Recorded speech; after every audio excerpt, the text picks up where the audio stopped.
that on? Okay. Yeah, thank you so much, Quentin and Dylan and the EMS team for the invitation to... Not working. Okay. Oh, there you go. That's better. Thanks. Yeah, thank you so much for the team for the invitation to come back. This place is just absolutely spectacular.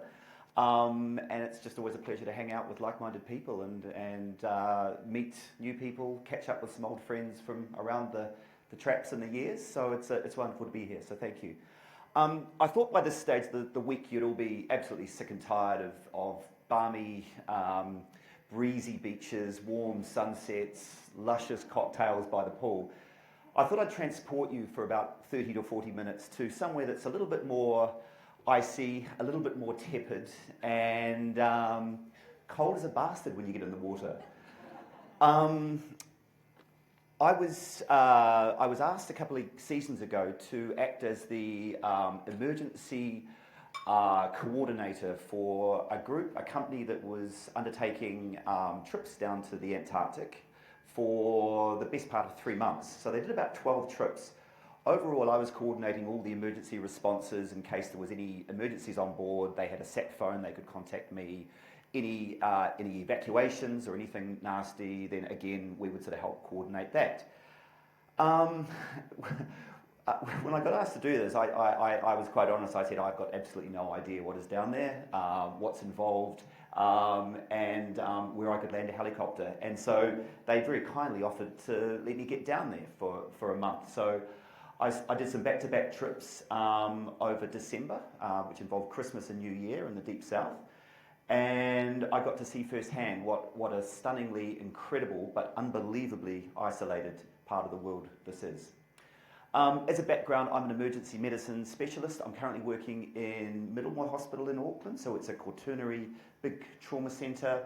Lots of action down there. I also work part-time as Chief Medical Officer for an international rescue company, which was why I got asked to do the job I did. So yeah, it was a challenge and an interesting few months, to say the least. So I'm not sure, has anyone been to the Antarctic? Is there any?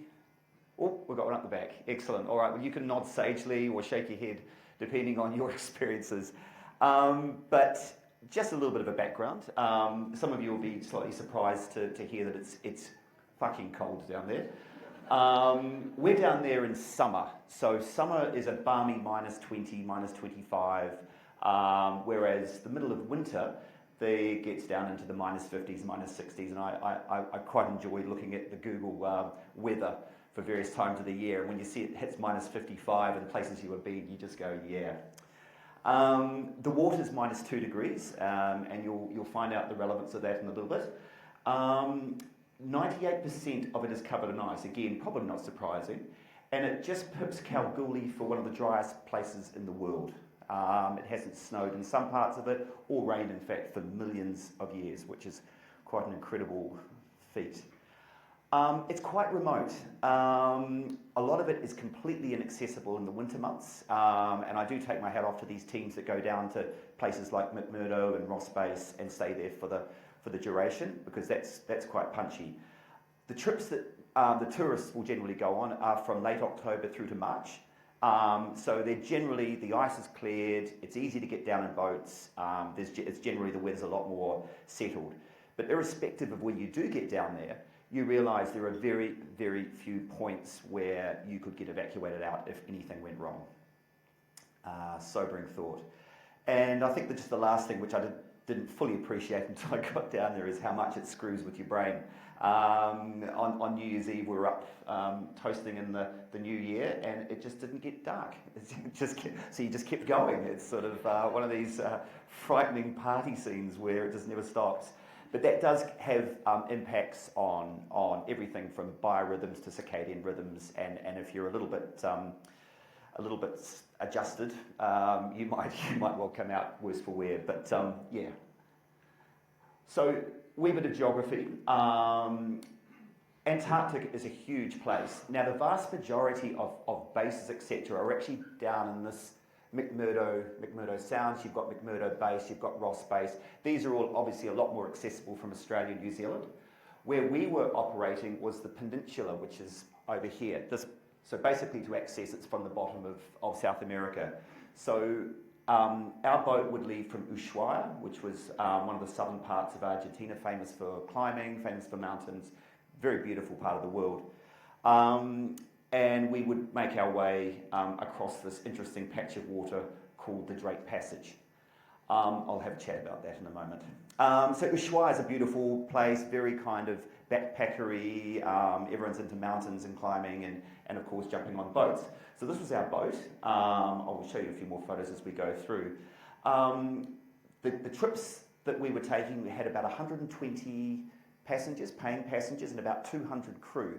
The crew were from all over South America, and they in fact had their own doctor on board, this amazing Colombian lady who would look after all the crew. It was my job as the responsible doctor on board to look after the paying passengers and the expedition team. So there was about 150-ish people that were sort of on the books.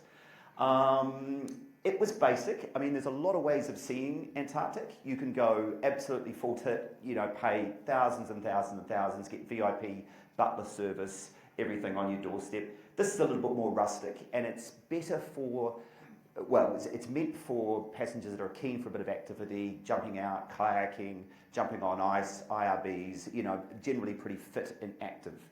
And obviously to get on board, you have to sign a medical waiver saying you are fit and active.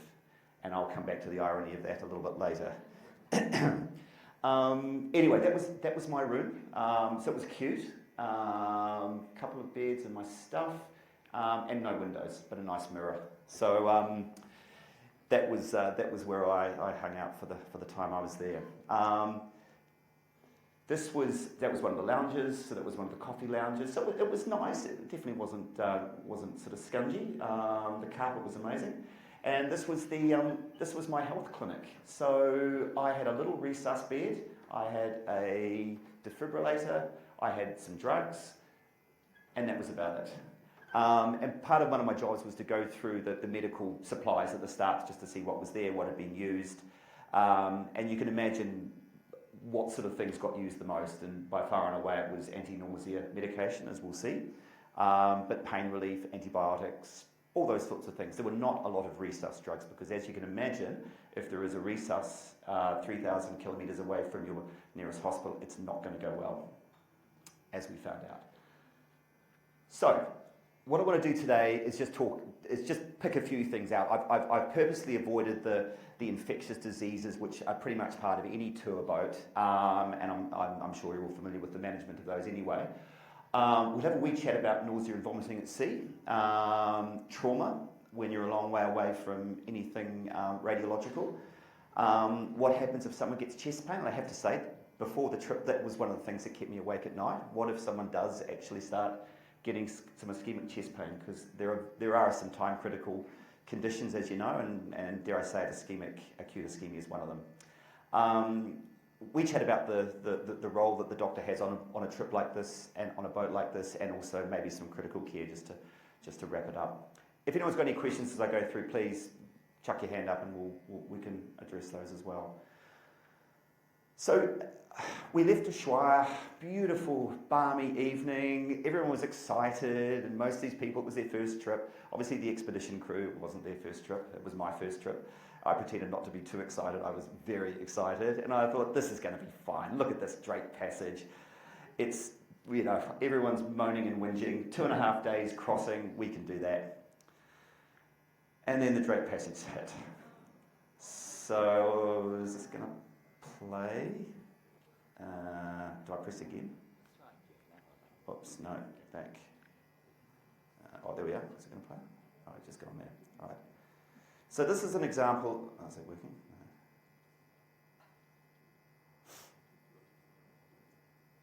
It's not.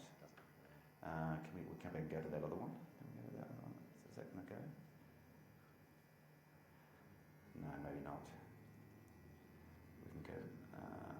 What do you act it out? I'll show you at the end a video of this Drake Passage, but here we are. Okay. So the night before we hit this, I went around the tables of all the guests, and I said, look, it's going to get a bit bumpy. what I would suggest is you actually what I suggest is you pre-med with a little bit of anti-nausea medication. And in fact, I walked around with a little plastic bag looking for it because I'm like, you want some one? And the people that were, yep, I'm all in, I was quite relieved about it. The one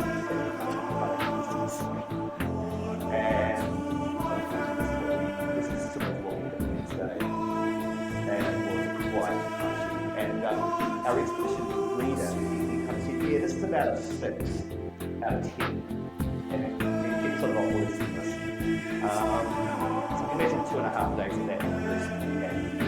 I think this is just another, oops, oh, hang on, sorry, oops, no, back. Let's see if this plays. This is just another, this video is not for the faint of heart. Watch if you're brave enough as a cruise ship navigates the famously rough waters of the Drake Passage. People can be seen tumbling into walls and bracing themselves as the ship gets tossed by the waves. The Drake Passage is one of the world's most treacherous waterways, where the Atlantic, Pacific, and Southern Oceans all collide above Antarctica. The people that were prepared and had something the night before this hit were actually fine. And I learned quite a lot about some of these medication. So meclizine was and it's a type of antihistamine. It's not used a lot in New Zealand. I think it is used a wee bit in Australia and various places. The benefits are it lasts 12 hours and it's slightly sedating. So it's enough just to kind of calm you down. You can, chill out and have a snooze, not get too sick. That seemed to work really, really well. Dramamine was another one, a little bit more sedating. So if people were sort of starting to get a bit anxious about it all, you could knock them with that. And scopolamine. I don't know if people have come across scopolamine patches. So these are ones that people would sort of buy and bring because it was purported to be very good, and they are very good for seasickness. On the first day, I was walking to lunch, and there were 2 English girls who were sharing a cabin, young, they were in early 20s, and one of them came up to me and said, "Oh, hey, can you just come and see Tracy? She's in her room talking to her flatmates in the UK." And I went, "Well, there's no phone coverage." She goes, "I know." And I went up to the room, and sure enough, she's sitting on the bed, chatting away, absolutely doolally. And I went, "Tracy, how many scopolamine patches do you have on?" She just lifted up, she had about 5 of them, which was gone like this all over. So she was anticholinergic as hell. So your eyes were like, she was red, she was everything. So unfortunately that was a little bit tricky. So we took some of those off and she was fine. Promethazine was the last resort. So unfortunately I did get called down to a few cabins of these I don't get seasick type people. And I could smell the cabin before I got there, and you'd open the door and there'd just be wash of vomit along the floor, backwards and forwards. It was pretty grim. So those are the ones that needed a cheeky jab in the butt of Finnegan, which did the job and put them off to sleep as well. So finally, after 2.5 days of this, we got to the peninsula, and it was absolutely stunning. Like, the days were like this, they were clear, cold, and it just blew you away, the majesticness of the place. It was just incredible. So as I mentioned, as part of this trip, there was a lot of action. There was a lot of twice a day we would land. So the team, including their doctor, who clearly knew everything about what was happening, would get on shore and set up the safety areas, and everyone would jump on in the IRB's boats and then get to shore and have a wander around and take lots of photos. But there was always the risk of, obviously, people falling, tripping, knocking things, etc. And in my head, I was trying to work out, okay, well, if there's a major limb injury, for example, how are we going to treat that, and where are we going to go? And there were rolled ankles, there were people falling downstairs in the Drake Passage, etc. Incidentally, the Drake Passage was named after Sir Francis Drake, who literally wasn't stupid enough ever to go across that in his boat. So it was sort of one of the ironies. There was soft tissue injuries, there was cuts, there was a couple of facial lacerations. All that stuff was fine. And the people that did have nasty, ankle injuries that blew up and got bruised, you actually started to go back to basics. You thought, okay, so he's weight bearing, he was able to mobilise initially, otter ankle rules. Yep, okay, would I X-ray him probably at home? Of course I would. In fact, at Middlemore I'd probably have a CT before I even saw the patient. But you're now suddenly using a little bit of clinical judgment, and you're actually going, okay, well, he's no bone end point tenderness, he's tender over the triangular ligament, let's rest, eyes elevate, and I'll do some serial exams and see how he's the next day. And sure enough, he was hobbling around. And so you kind of, you're going back to your innate medical basics, which, sometimes, dare I say it, gets lost in the current environments where we work. There were splints, there was moulded plasters that I could have used. Fortunately, there were no broken bones, but I did do some suturing and some facial cut repairs, so there was some nice stuff to get into. It was interesting, we spent one day, we arrived at this tiny little hut, which was used by the Argentinians and the English for a few of their expeditions back in the 50s. And what was fascinating, it was basically left in exactly the same state that had been for over 50 years. And this was one of the bases that one of the paramedical teams used for various expeditions. And still there, kind of all set out, was their paramedic equipment. So back in the 50s, anyone that was medically trained had usually come from the military. And then they were trained again to basically be able to navigate sort of cold environments. They were trained in some of the stuff that was used down there. And this was all basically still sitting there. But it was pretty basic stuff. And, here we are in the 21st century moaning and whinging if we don't have a new North Face jacket. These guys were wandering around in tweed suits and these backpacks and various kind of implements for rescue, which was just sort of next level. So these guys were pretty ballsy, and they knew how to sort of rough it.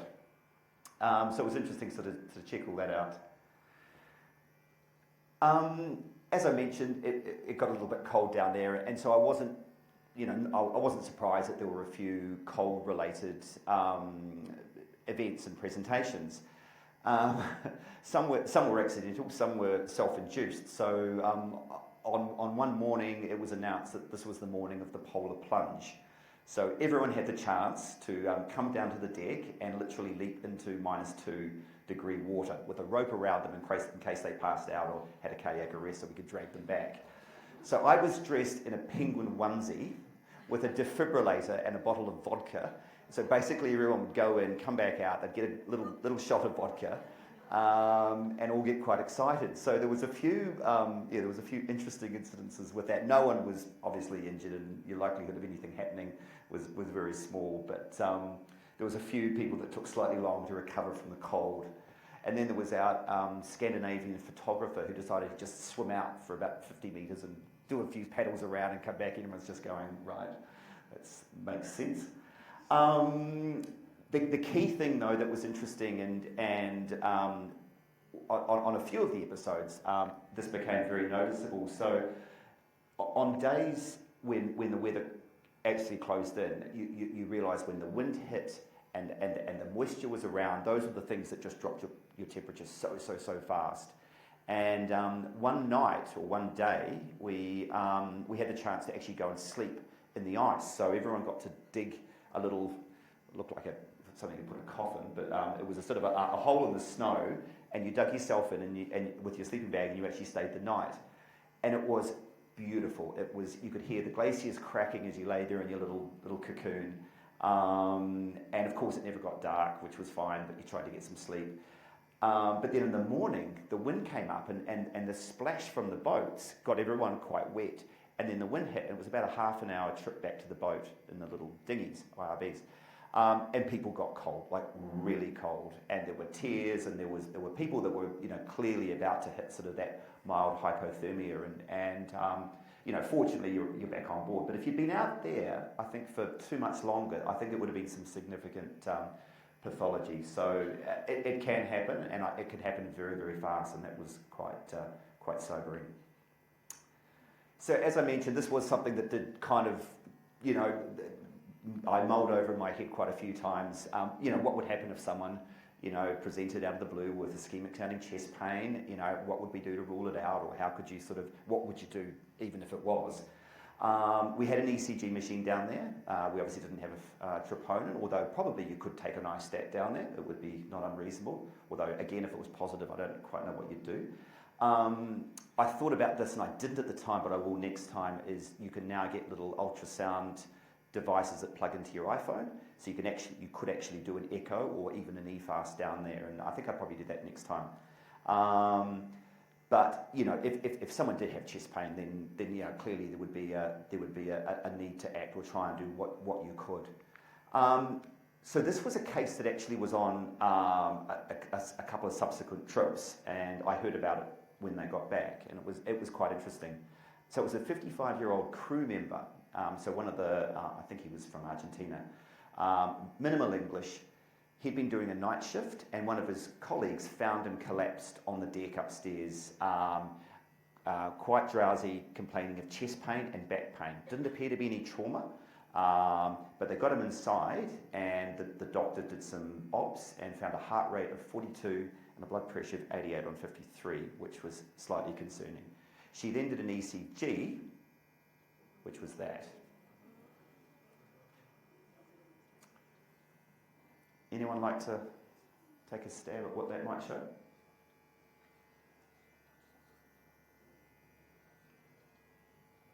Rhythm? What's the rhythm?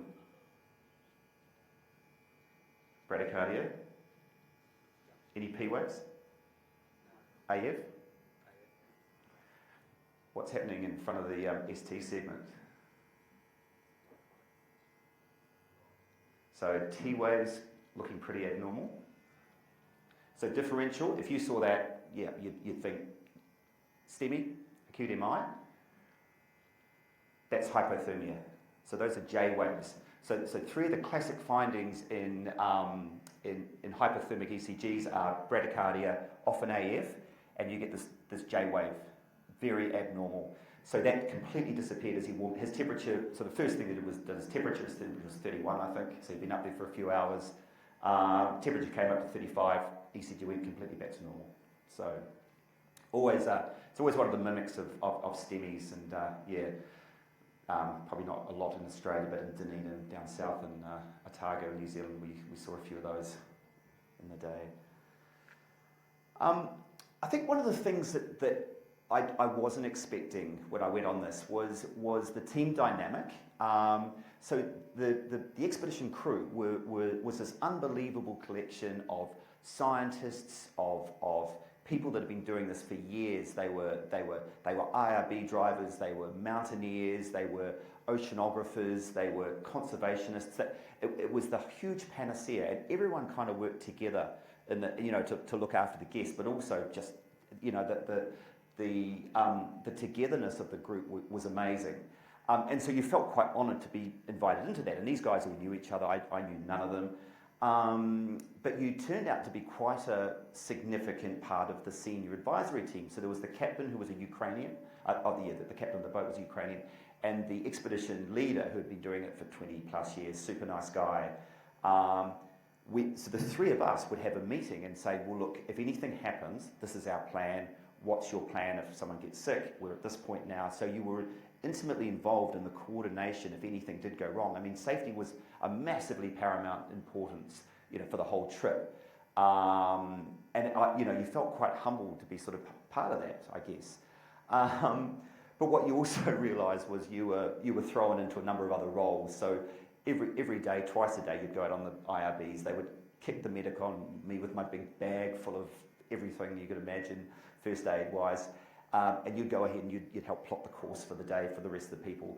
And in the evenings you got a chance to sort of stand up like I am now and have a chat with everyone and give a presentation about some type of medical mishap that may or may not have happened during the day. That's a piece of 10,000-year-old glacial ice, which I pulled out of the water and made gin and tonics that night with, which was quite pleasing. And of course, you're expected just to sort of muck in with the rest of the crew and just be part of it all. So it was a very humbling experience, to be part of such a slick and professional team. The other thing I think, as you did get to know them, people did come out and kind of confide in you a little bit. Because they'd be doing this for weeks and months on end. They would do a whole season where they got very little downtime. So they would sort of, take you aside and ask you about certain something, or, you had to sort of really, be available for the staff and also the crew. So, yeah, it was very humbling. So, how are we going with time? Oh, not too bad. So critical care in the middle of nowhere it's a bit of a misnomer, because you're either going to die or you're going to live, basically. If something happens down here, there's not a lot of wiggle room, unfortunately. You'll do your best, but it's more about just setting expectation. So as I mentioned, when everyone got on the boat, or when everyone signed up, should I say, they had to sign a medical disclaimer. I'm fit and healthy, I can jump off IRBs, I'm not going to be a hindrance to the team. And it was actually my partner Jen who noticed this. She came on the second trip that I was in as a guest, and also first aid medic. But she goes, "That woman over there, she looks a bit yellow, doesn't she?" But at this stage, we were about a day across the Drake Passage, so it wasn't like we were going to be able to come back. And yeah, she looked like that. And she had a wee belly with ascites. And I went up to her and I had a chat. I said, "Are you okay? Do you just feel a bit seasick?" She goes, "No, I'm fine. I said, "You're otherwise healthy." Yep. I went, and I looked her up. I found her medical file. Yep, nothing, no meds, no other medical problems. Right, good. So I actually told the expedition leader, I said, I think there's someone here who's kind of, pulled the wool over her eyes a wee bit. She came on, she had a mask on when she got on the boat, so no one noticed. So anyway, so the rest of the trip was fine. She by and large stayed in her cabin. She came out a few times with her husband. She was travelling. She would have been probably in her 40s, late 40s. And anyway, we're doing everything. There were no mishaps, no problems, and we're on our way back. And it was New Year's Day, and so everyone had been up sort of celebrating and having a festive time. We're about halfway back, so we had about a day and a half to travel to get back to Ushuaia. And there was a call from the patient's husband to reception. 44-year-old female collapsed in the room after passing a black tarry bowel motion. And so I walked up to her room. I'm going, I know who this is. Walked in, smell of Melina, as those that know it. And she was lying back on the bed looking like death. She was pale, she was clammy, very, very weak pulses, and sure enough, a toilet bowl full of fresh PR bleeding. So, history from the husband, all came out. End-stage liver disease. She's waiting for a transplant back home. And basically did not disclose any of this at any stage. So, what can we do? So we're at this stage about 36 hours away from anywhere. We're halfway across that punchy ocean. And so what can you do? So I let the captain know, I let the expedition team leader know. I said, this lady could die tonight. And then I set some pretty brutal expectations with the husband and her. I said, look, we've got very little on board this boat. You could well die tonight. I'm really sorry. And the husband just went, yeah, okay. She was slightly less conscious at this stage, but there seemed to be some acceptance that this was probably a bit of a bucket list. Anyway, what do we do? So this Colombian doctor I mentioned, who was looking after the crew, I grabbed her. I said, look, could you just give me a hand? So she was brilliant, brought up her bag. We had a blood pressure cuff, we had a pulse oximeter. So she was GCS 15, wee bit tacky, still very pale and clammy. So I went back downstairs. I found 3 litres of fluid. So these are bottles of saline. That's all we had. There was no pole to put them through. So I made this. Thank you. You're welcome. It's pretty amazing. And that one was in her room. And so I made the husband sit in that chair to hold the pole up so that the fluid would go through. So I said, right, we've got 3 litres of fluid, and then that's it. I found some vitamin K, which was pretty cool. So I gave 10 milligrams of IV vitamin K. We got a couple of lines in, and there was this massive box of omeprazole. I have no idea why. There was about 40 vials of omeprazole. So, right, you're having some of that. And that was it. That's all we had. That was it. And so I went back to the expedition and captain. I said, what's our timing like? And he said, it's getting rough. And I said, so what are our options? And yeah, so it was 12, sorry, at this stage it was 12 hours to Ushuaia, so it was night, it turned dark, we were going to be getting in about 6 a.m. the next morning.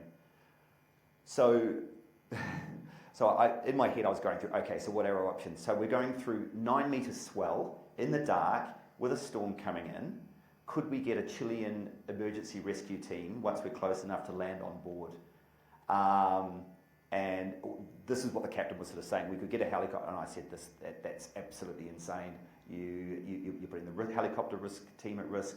You're putting the boat at risk if it crashes. We're not doing that. So basically, we just barreled on through the storm and hoped that she made it. And as they tend to do, she made it. She got back. There was a little ambulance waiting for us who took her and her husband, that's the husband there, to the local local hospital, and they transfused her up. She'd stopped bleeding, and apparently she made it home alive. So I was quite surprised. I was quite prepared for her not to.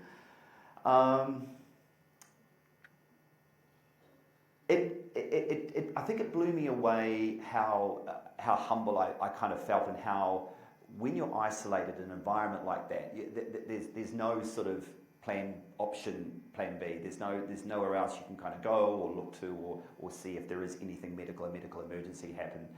And it really does take you back to some of that basic training you had, where you've got to actually make a clinical gut call on what's going on. And that was incredibly refreshing to me, and again, makes me think back to why I became a doctor, is to be able to do that sort of stuff. So amazing medicine and amazing environment, and if you ever get a chance to get down there, I'd thoroughly recommend it. But I'll be back in a heartbeat. So thank you.